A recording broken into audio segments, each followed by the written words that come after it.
Merci.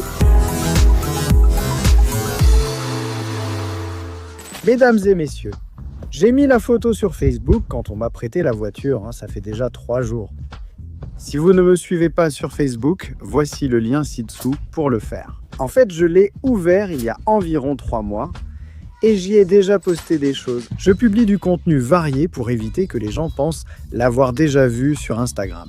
Donc j'essaie de mettre des petites choses là-bas. Au cas où vous voudriez me suivre là-bas, je vous le propose. J'ai indiqué sur Facebook qu'on m'avait prêté cette voiture derrière moi, qui est très spéciale. Honnêtement, j'ignore comment ils présentent ces choses, mais je leur suis très reconnaissant. Nous avons rien de moins que la Camaro Zelle, en édition collectionneur en ce moment. Je vais vous expliquer ce que représente cette voiture, mais je veux surtout que vous la voyiez. Elle est magnifique. Je veux que vous voyiez, s'il vous plaît, le niveau de caisse que nous avons. Pour être honnête, je ne suis jamais monté dans une Camaro ZL, seulement dans la Camaro normale, la SS, oui, sur un circuit, et ça m'a plu. Mais là, maintenant que j'ai celui-ci, je suis vraiment fasciné parce qu'il a vraiment toute l'essence d'une américaine.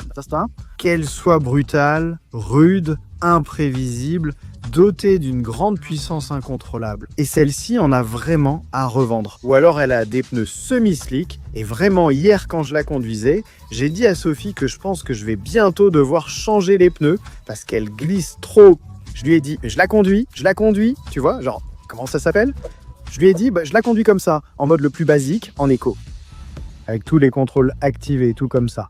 En mode standard, quand tu l'allumes et que je la conduisais, tu appuies sur l'accélérateur et ça commence à faire ça. Et je me dis, mec, je regarde même autour de moi et je me demande, qu'est-ce que j'ai ? Est-ce que j'ai désactivé le contrôle ? Ou qu'est-ce qui se passe ? Pourquoi ça part autant ? Peut-être que j'ai déjà usé les pneus. Et non, sincèrement, en fait, il a juste énormément de patates. C'est ça la réalité. Alors ça, oui, ça nous plaît les frères. Mais bon, regardez-la, regardez la bagnole, s'il vous plaît. Regardez.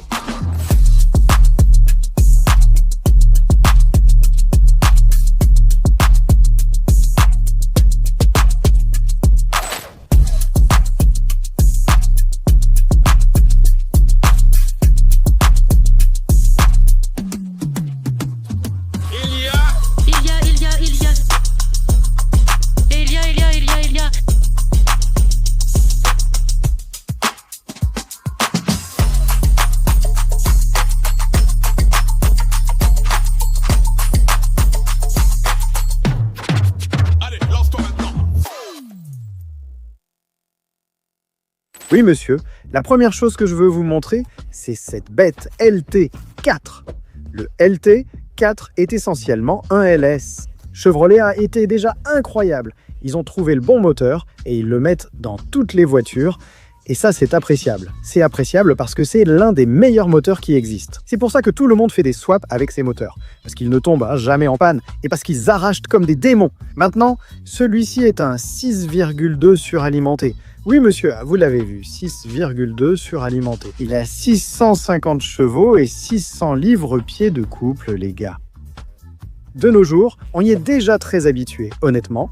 C'est quelque chose que les réseaux sociaux nous ont apporté, on y est déjà très habitué. Ah ça ? Maintenant, toutes les voitures qu'on voit ont 1000 chevaux. Et donc Panda, vraiment 650 chevaux, c'est incontrôlable. Incontrôlable en ce moment. Quand on fera quelques tours, vous en jugerez.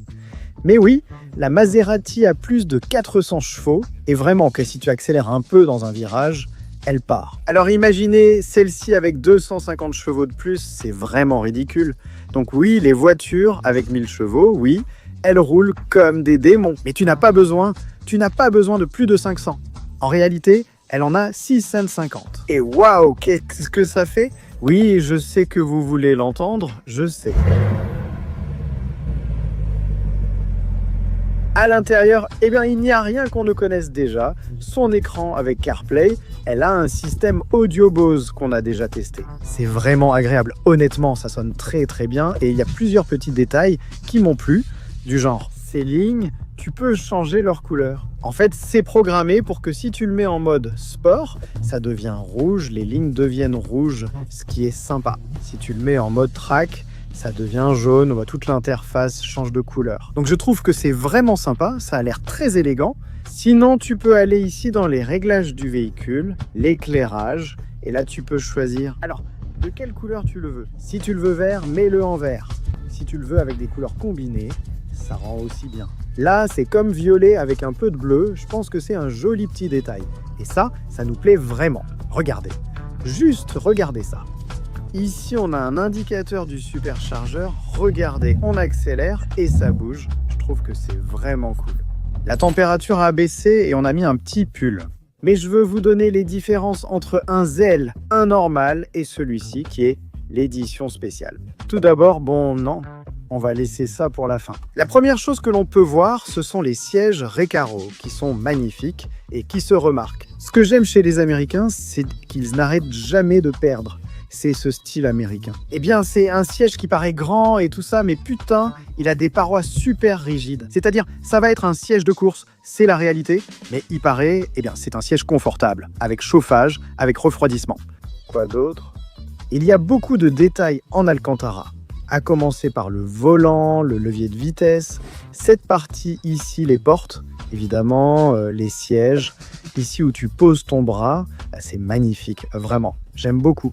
Des éléments en fibre de carbone, comme ici. Pour être honnête, j'aurais aimé que cette partie ici, c'est vraiment beaucoup plus de travail, mais que cette partie ici soit en fibre. Ça donne l'impression d'une pièce complète, non ? Qu'en pensez-vous ? Mais oui, ce sont les détails intérieurs. Évidemment, le volant est numéroté en série. Il y a 350 unités dans le monde et celle-ci est la numéro 2. Alors, une anecdote intéressante que m'a racontée Shelas. Je ne le savais pas jusqu'à il y a environ 6 mois quand il me l'a dit. C'est que lorsque les voitures sont numérotées en série et qu'elles deviennent des classiques, ce que nous espérons pour celle-ci, la valeur de la voiture change en fonction du numéro de série. C'est-à-dire, si le numéro est plus proche du 1 ou du 0, il vaut beaucoup plus que s'il est plus éloigné du 0. Donc cette voiture, si c'était, je ne sais pas, la numéro 285, elle vaudrait beaucoup moins que celle-ci, qui est littéralement le numéro 2. C'est-à-dire, c'est sorti le premier de la production et le suivant, c'est celui-ci. Alors, cette voiture, si quelqu'un l'achète, ou je ne sais pas ce que General Motors va en faire, mais cette voiture vaudra beaucoup plus que pratiquement toutes les autres. Sauf la numéro 1. La numéro 1 sera celle qui vaudra le plus de toutes, et ensuite ce sera celle-ci. Donc c'est intéressant que nous ayons entre nos mains, l'une des premières de la dernière production. Que veux-je dire ? Est-ce pourquoi cette voiture est sortie ? Et c'est une édition spéciale de collectionneur parce que c'est déjà la dernière Camaro de l'histoire à moteur à combustion interne. Je crois. Ça, je ne l'ai pas vérifié, mais je crois que les Camaros vont commencer à être électriques. Je ne comprends pas, c'est peut-être mon âge ou mon goût pour le bruit, l'odeur, tout ce que ça représente. Mais je crois qu'à partir de ce moment, au moment où les voitures électriques commenceront à sortir, il n'y aura plus de Camaro à combustion interne. Et donc c'est le dernier ? Oui, je pense que ça peut devenir une voiture très très précieuse à l'avenir dans 15 ans, ce sera littéralement le cas. La dernière Camaro, et pas seulement la dernière Camaro, ils ont aussi sorti une édition spéciale qui est incroyable. À l'extérieur, cet aileron fait partie de l'édition spéciale. Comme vous pouvez le voir, il y a ici la petite panthère, la même petite panthère que celle-ci. J'ai déjà fait des recherches et la couleur s'appelle Noir Panthère. La couleur est magnifique. Les gars, vraiment, je pense que c'est ça. Ce qui attire le plus l'attention de ceux qui l'ont vu, c'est sa couleur, une peinture spéciale très difficile à appliquer. Et ensuite, c'est comme un noir satiné, mais il ne paraît pas si noir, il ressemble à du graphite. Moi, ça me rappelle vraiment beaucoup la couleur du graphite, des crayons. Vraiment, tu prends un crayon, tu le tiens, tu le regardes et tu l'analyses. C'est ce ton-là. Donc la couleur est magnifique, elle est spectaculaire et je pense que ça va parfaitement à cette voiture. Donc l'aileron couleur avec la ligne en noir brillant qui est aussi très jolie, très subtile. Et puis je pense que ces jantes sont aussi des jantes sous spéciales pour cette voiture. Et c'est ce qui en fait une édition spéciale. Les gars. Voilà, on va faire un petit tour. Allons-y. Pour que je vous raconte comment cette bête se sent.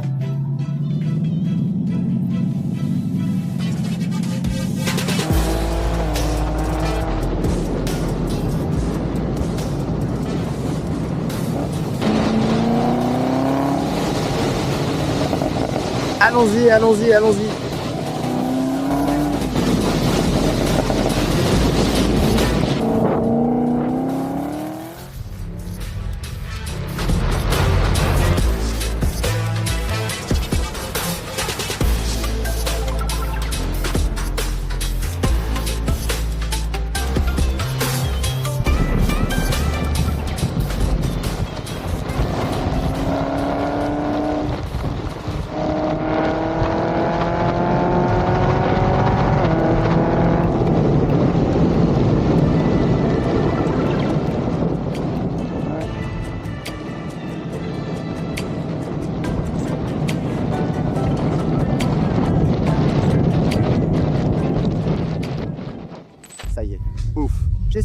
caméra ne bougera pas trop. Et oui, on a l'autre ici, l'iPhone stabilise, mais je ne sais pas à quel point. Très bien les amis, commençons. L'entrée propose plusieurs modes de conduite et j'ai noté ce qui m'a plu. Donc je ne sais pas pourquoi les autres marques ne le font pas.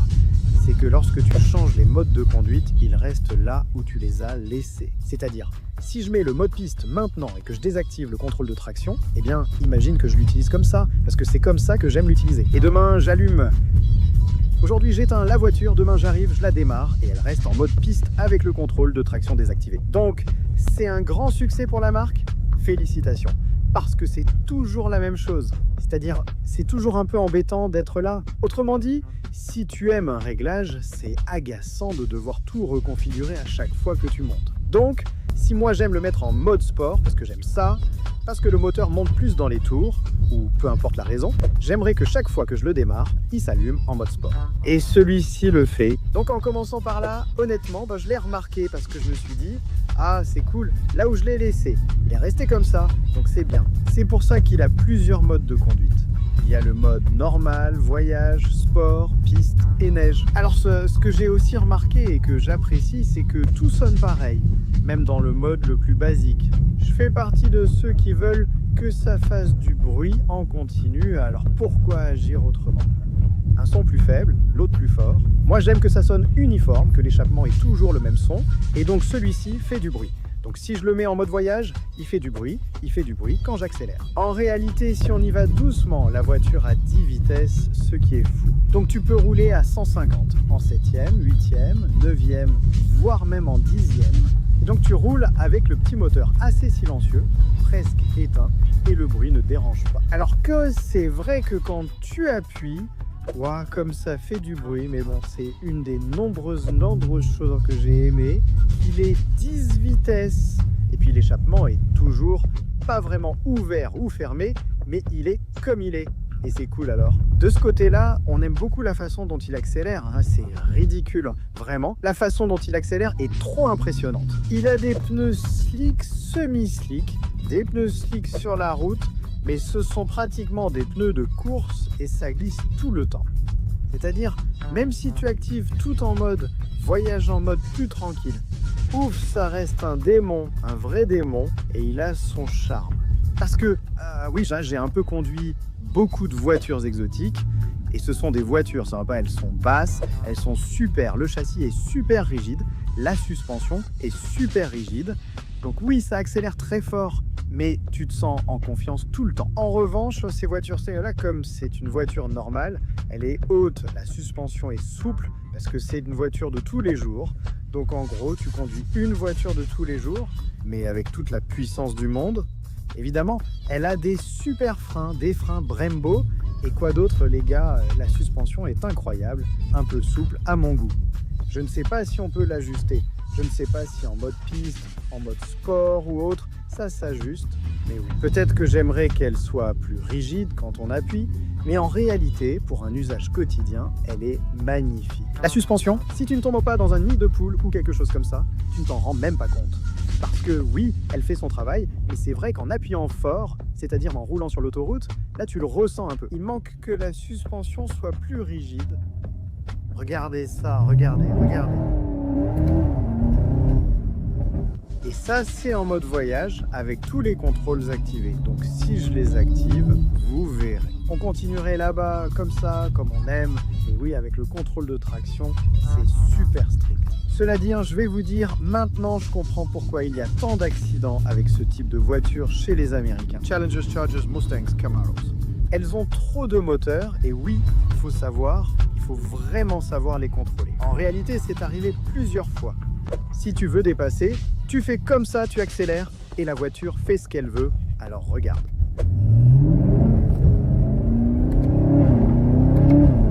En troisième, ça patinait toujours malgré le contrôle de traction. Je ne sais pas si vous avez remarqué tout à l'heure, je ne sais pas si ça se voit en vidéo, et ça patine et ça freine, et une fois que c'est droit, ça recommence à patiner et ça se redresse à nouveau. Oui, la voiture t'aide, mais si tu ne corriges pas et que ça patine, elle fait ça. Donc non, au final...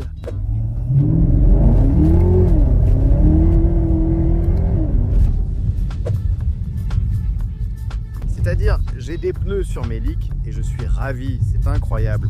Pour être honnête, moi justement, je comprends où veut en venir Frankie Mostro. Il aime que les voitures soient comme ça, qu'elles soient incontrôlables. Ça, eh bien, nous qui aimons les voitures, on adore ça. On adore ressentir l'adrénaline tout le temps, sentir que si tu te trompes, tu te plantes. Eh bien oui, on aime ça. Et c'est exactement ce que génère tout ce genre de voiture te demandant de l'attention. Autrement dit, si tu discutes et accélères, tu risques des problèmes. Donc il faut toujours rester vigilant. Mais au centime près, et rien de tout ça, pas d'écran géant ni de voiture qui fait tout, non. Celle-ci est conçue autrement.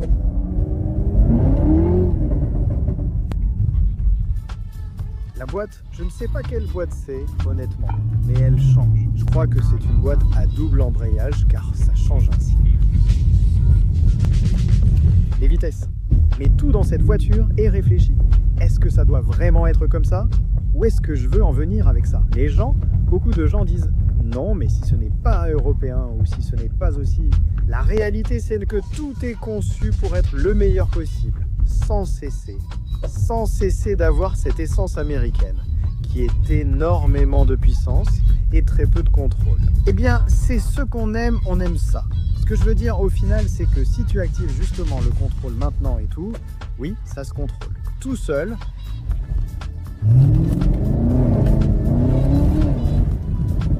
Tranquillement, et je n'ai même pas besoin que l'échappement tombe, ni qu'il fasse quoi que ce soit. Mais bon, les frères, la réalité c'est que on est sorti rouler hier, et je me suis vraiment beaucoup amusé. La voiture, on roulait comme un avion. La prochaine vidéo sera celle de la balade, comme annoncé, car c'est déjà terminé.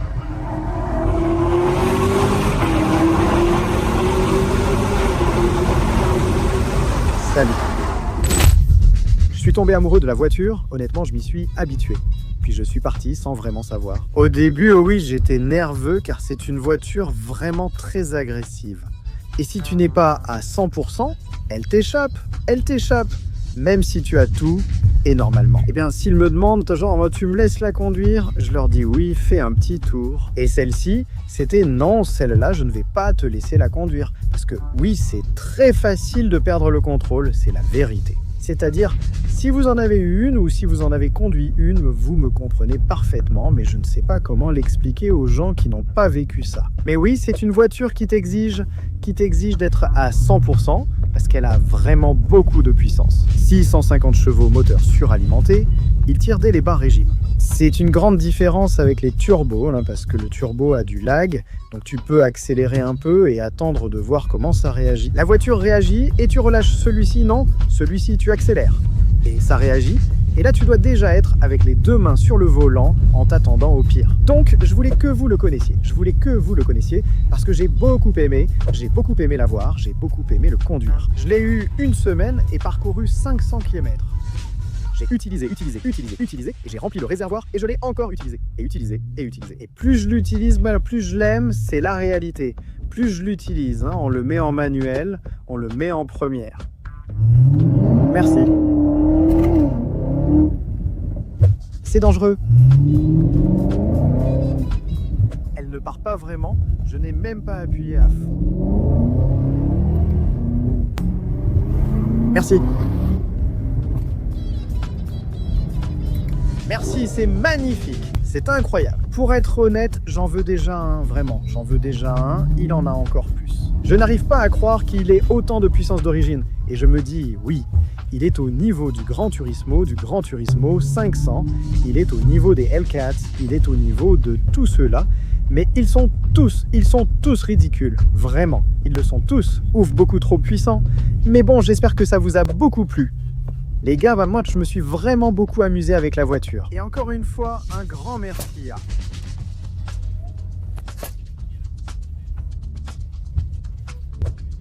Ils me l'ont prêté en sachant que j'allais la partager avec vous. Alors dites-moi ce que vous en pensez. Dites-moi ce que vous avez pensé. Dites-moi ce que vous préférez parmi ces vaisseaux. Ces voitures sont incroyables. Comme je l'ai dit, je vous le répète, je n'avais jamais conduit une voiture comme celle-ci. Franchement, oui. Conduire une voiture comme ça pendant une semaine, oui, une ZL, Ça m'a vraiment rendu fou car c'est une voiture de tous les jours. Je n'ai touché aucun Dodan. Ce qui, si tu conduis une voiture exotique ou même pas une exotique, si tu as une BMW série 3, la plus basique. Et franchement, c'est pénible parce que ça frotte partout alors que celle-ci ne frotte pas partout. Et tu le vois, il a l'air bas. Et oui, il est bas, mais il ne frotte pas. Certains Dodan sont si hauts que tout le monde frotte dessus. Mais ce que je veux dire, c'est qu'il a une hauteur normale, tu peux l'utiliser tous les jours. Parfait, parfait. Et c'est un avion. Bon, assez parlé, on se retrouve dans la prochaine vidéo.